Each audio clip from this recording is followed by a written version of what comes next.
বাংলাদেশ ভারত টানাপোড়েন সম্পর্কের মধ্যে থাইল্যান্ডে শুরু হয়েছে বিমস্টেক শীর্ষ সম্মেলন। বুধবার স্থানীয় সময় সকাল ৯টায় সম্মেলনের উদ্বোধন হয়। প্রথম দিন বৈঠক হয় বিমস্টেকের ঊর্ধ্বতন কর্মকর্তাদের মধ্যে। এবারের বিমস্টেক সম্মেলনে অংশ নেবে দক্ষিণ এশিয়ার ৭ দেশ বাংলাদেশ, ভুটান, ভারত, মায়ানমার, নেপাল, শ্রীলঙ্কা ও থাইল্যান্ড। ৩ এপ্রিল সম্মেলনে যোগ দিচ্ছেন বাংলাদেশের প্রধান উপদেষ্টা ডক্টর মোহাম্মদ ইউনূস। একই দিন যোগ দিচ্ছে ভারতের প্রধানমন্ত্রী নরেন্দ্র মোদীও। যদিও এখনো অনেকটাই অনিশ্চিত ভারত বাংলাদেশ সাইডলাইন বৈঠকের সম্ভাবনা, তবে বিশ্লেষকদের মত দুই দেশের ক্রমশ ভঙ্গুর সম্পর্ক জোড়া লাগার ভালো সুযোগ ছিল এবারের সম্মেলনে। সাম্প্রতিক ভূমিকম্পের পর বিমস্টেক সম্মেলনে যোগ দেওয়ার কথা রয়েছে মিয়ানমারের জান্তা প্রধান মিন অং হেলয়ং-এর। সম্মেলনের এক ফাঁকে হতে পারে বাংলাদেশের প্রধান উপদেষ্টার সঙ্গে মিয়ানমার জান্তা প্রধানের বৈঠক।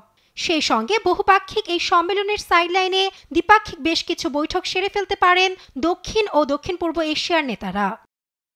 বিশাল বঙ্গোপসাগরের সুবিধা কাজে লাগিয়ে নিজেদের অর্থনীতিকে ক্রমশ এগিয়ে নিয়ে যাচ্ছে বিমস্টেকের সদস্যভুক্ত ৭ দেশ।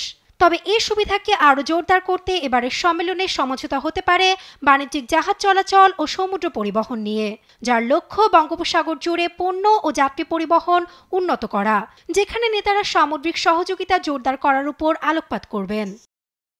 পারস্পরিক শিল্প ও বাণিজ্যের সুবিধা কাজে লাগাতে ২৭ বছর আগে শুরু হয় বে of Bengal initiative for multi-sectoral technical and economic cooperation বা বিমস্টেক।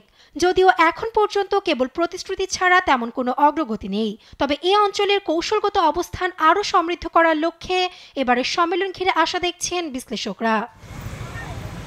গণমাধ্যমের তথ্য বলছে ৩ এপ্রিল অনুষ্ঠিত হবে বিমস্টেকের পররাষ্ট্রমন্ত্রীদের বৈঠক।